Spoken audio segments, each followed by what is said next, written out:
Assalamualaikum warahmatullahi wabarakatuh. Terima kasih anak-anak sekalian.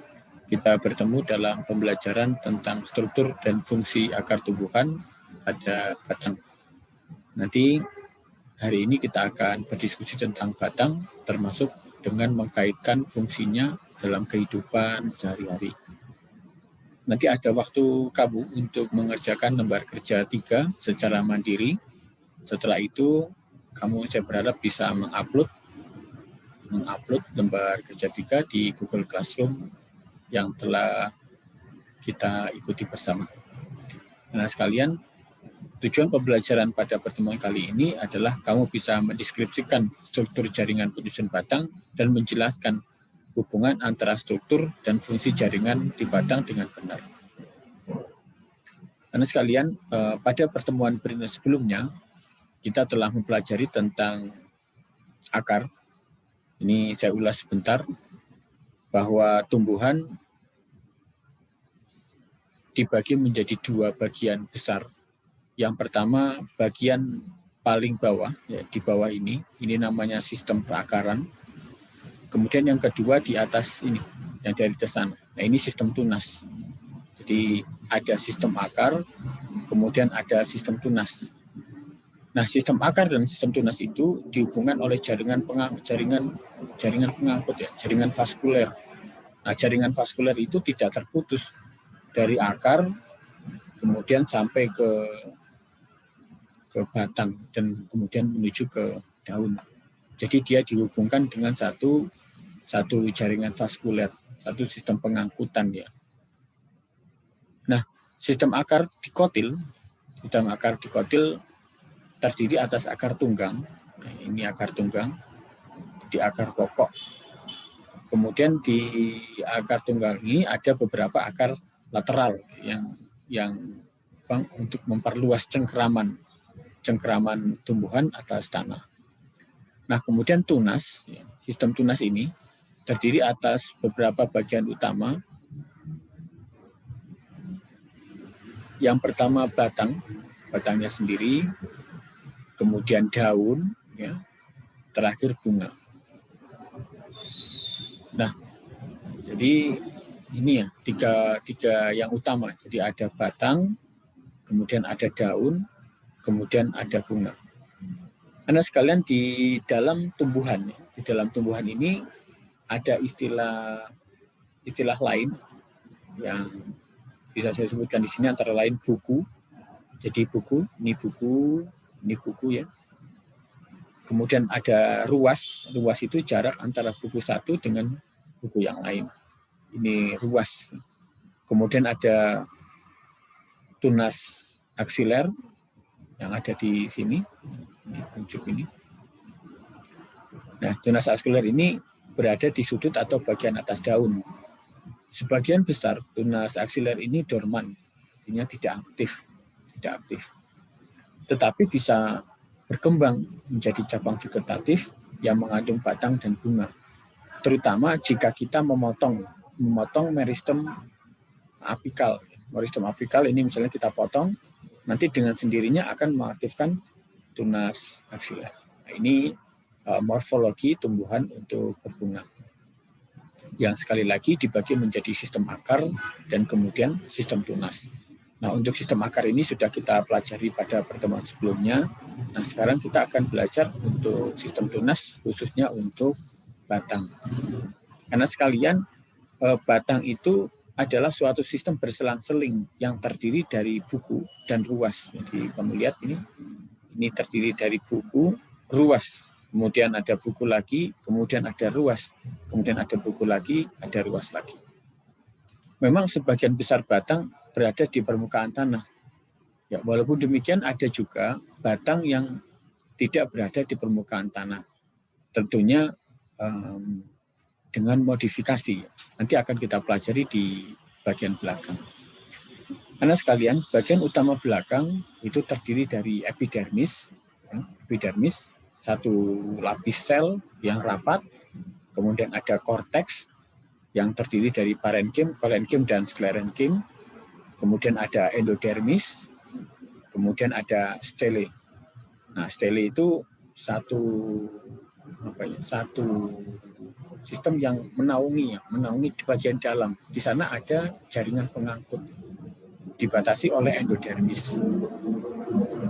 Nah, khusus untuk korteks yang parenkim, kolenkim, dan sklerenkim telah kita pelajari di pertemuan sebelumnya, terutama di pertemuan pertama. Karena sekalian, untuk perbedaan batang monokotil dan dikotil, ini saya tampilkan penampang batang bunga matahari, Helianthus annus, dan kemudian penampang batang Ziamais. Yang bunga matahari ini mewakili tumbuhan dikotil, kemudian yang Ziamais ini jagung, ini mewakili monokotil. Karena sekalian, kamu lihat di dalam tumbuhan dikotil, bunga matahari ini berkas pembuluhnya tersusun dari satu lingkaran, di melingkar. Ya, yang luar tentunya ini sudah kamu pelajari, ini epidermis. Kemudian untuk tanaman monokotil juga sama, ini epidermis. Nah, kamu lihat susunannya berbeda. Ya. Jika bagian untuk yang dikotil itu bagian pengangkutnya, silem dan flumnya itu tersusun dalam satu lingkaran. Ya, tetapi ketika kalau tanaman monokotil, dia tersebar secara merata, terletak di seluruh jaringan dasar batang tumbuhan. Baik, kita lihat di slide berikutnya. Nah, ini ketika agak kita besarkan, ini untuk dikotil. Nah, yang tengah ini adalah jaringan kambium, ya. Kambium, kemudian bagian luarnya adalah flum, kemudian bagian sebelah dalamnya adalah silem. Dia tersusun melingkari titik pusat dari batang tanaman. Berbeda dengan dikotil, monokotil tersebar secara merata. Nah, karena sekalian, di dalam buku siswa, kamu akan bisa melihat perbedaan nyata antara dikotil dan monokotil. Bagian tengah ini adalah jaringan parenkim abulur, kemudian yang luar epidermis seperti biasa, kemudian berkas pembuluhnya, berkas pengangkutnya. Kalau yang dikotil itu melingkar, untuk yang monokotil dia tersebar secara merata. Nah, berkas pengangkutnya yang dalam adalah silem, kemudian bagian terluarnya adalah flum, di tengahnya ada kambium. Nah, kambium ini berperan dalam proses berkembangnya ukuran atau diameter dari batang dikotil. Batang dikotil bisa membesar karena dia memiliki kambium yang jika dia mengalami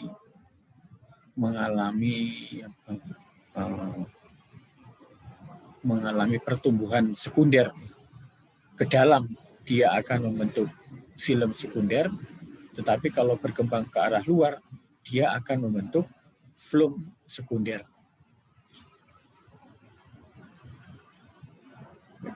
Gitu ya, berarti saya ulangi lagi, bahwa di dalam batang dikotil, berkas pengangkutnya tersusun melingkar, tetapi kalau monokotil, dia tersebar secara merata. Nah, ini contoh untuk yang dikotil lagi, di penampang melintang alfalfa. Ini tanaman obat. Nah, yang luar epidermis, kemudian di dalamnya ada korteks. Nah, ini jaringan pengangkut yang bagian dalam silem, kemudian bagian luarnya flum. Di tengahnya ada kambium. Bagian dalam ini di ambulur. Nah, secara bersama-sama bagian dalam yang dimulai dari endodermis ke dalam itu kita sebut sebagai stele. Ini penampang yang sebelah kanan ketika kita berpusat kembali, bagian dalam ambulur atau pitch, kemudian ini berkas pengangkutnya terdiri dari silem, dan floem.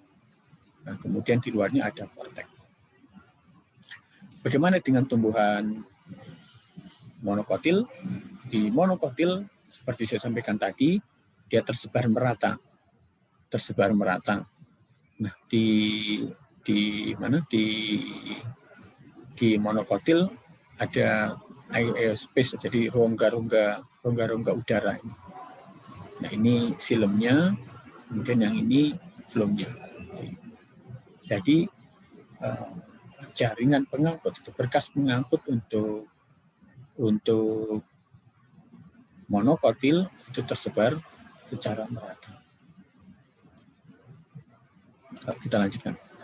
Karena sekalian, batang, sebagaimana saya sampaikan tadi, tidak harus ada di atas ya, di atas tanah. Batang itu ada juga yang terletak di bawah tanah. Kita sebut misalnya rizoma. Nah, rizoma yang salah satu contohnya adalah tumbuhan jahe. Ya. Jahe ini memiliki batang yang berada di bawah permukaan tanah. Begitu. Jadi ada di bawah permukaan tanah. Nah, ciri-ciri batang tadi sudah dijelaskan di depan. Dia memiliki buku-buku. Ada buku, kemudian ada ruas. Ini yang membedakan antara batang dengan akar. Nah, ketika kemudian kok hidupnya di bawah tanah, kemudian ada ruasnya, kemudian ada bukunya, maka kita sebut sebagai batang, rizoma. Atau kalau kamu SD itu namanya akar tinggal. Jadi dia adalah bagian batang yang berada di bawah permukaan tanah. Kemudian ada juga batang yang tidak ke atas ya, tetapi merambat di permukaan tanah. Yang kemudian kita sebut sebagai stolon. Ya, stolon. Jadi ini tanaman stroberi ya. Jadi tanaman stroberi dia memiliki stolon. Nah, stolon ini berfungsi untuk mengkoloni. Jadi tanaman yang memiliki stolon itu bisa melakukan kolonisasi di daratan, sehingga semua permukaan tanah itu bisa ditutupi oleh tanaman itu, stolon. Dan stolon ini juga bisa memungkinkan tanaman untuk melakukan perkembangbiakan secara aseksual. Jadi kalau misalnya yang dari gambar ini bagian utama dari stroberi ini kok mati gitu kan, mengalami fragmentasi, maka yang lain ini masih tetap hidup ya, karena bagian ini bisa tumbuh, masih berinteraksi dengan tanah dan dia akan hidup. Jadi dia nanti akan terpisah. Nah, kalau kita perhatikan banyak tanaman yang dianugerahi oleh Allah Subhanahu wa taala yang bereproduksi secara aseksual dengan stolon ini. Kemudian yang ketiga, modifikasi batang yang mungkin dapat kita jumpai di sekitar kita itu yaitu dalam bentuk umbi. Beberapa buku menyebutnya umbi batang. Nah, dia ini umbi ya. Kenapa dia umbi? Kenapa dia umbi ini kita sebut sebagai batang? Karena dia memiliki mata dalam tanda kutip ya. Ini yang ada di sini, ini merupakan kumpulan tunas aksiler. Kalau tunas aksiler, maka kita berasumsi dia buku kan. Nah, ketika buku begini, maka dia otomatis batang. Nah, pas pertemuan sebelumnya, pada saat pembahasan tentang akar, sudah saya sampaikan terkait dengan umbi ini. Jadi dia merupakan sebenarnya ujung rizoma yang membengkak, yang dikhususkan untuk menyimpan makanan. Nah, untuk apa menyimpan makanan dalam bentuk umbi? Karena pada saat dia melakukan fungsi-fungsi reproduksi, maka cadangan makanan ini akan diambil. Jadi setidaknya ada tiga modifikasi batang yang saya sajikan. Pertama dalam wujud rizoma, kemudian yang kedua stolon, yang ketiga dalam bentuk umbi. Karena sekalian itu pertemuan kita untuk hari ini. Jadi kesimpulannya begitu. Ada beberapa poin yang yang saya kira perlu untuk kamu kuatkan. Yang pertama tentang perbedaan batang monokotil dan dikotil. Di ini ya, kalau dikotil dia melingkar begini, kemudian kalau monokotil dia tersebar merata. Kemudian yang kedua, ingat-ingat ciri batang itu ada selang-seling antara buku dengan ruas. Nah, apa itu buku? Nah, buku ini begini, yang sebelah sini ini ya buku, bagian di mana daun bertaut itu namanya buku daunnya. Ini yang ada buku, ada ruas, ada buku, ada ruas, ada buku, ada ruas. Nah, itu berarti dia mencirikan batang. Itu yang kedua. Kemudian yang ketiga, anak-anak sekalian, batang bisa bermodifikasi dalam bentuk rizoma, dalam bentuk stolon, dan yang terakhir dalam bentuk umbi. Terima kasih. Itu saja. Mohon maaf. Assalamualaikum warahmatullahi wabarakatuh.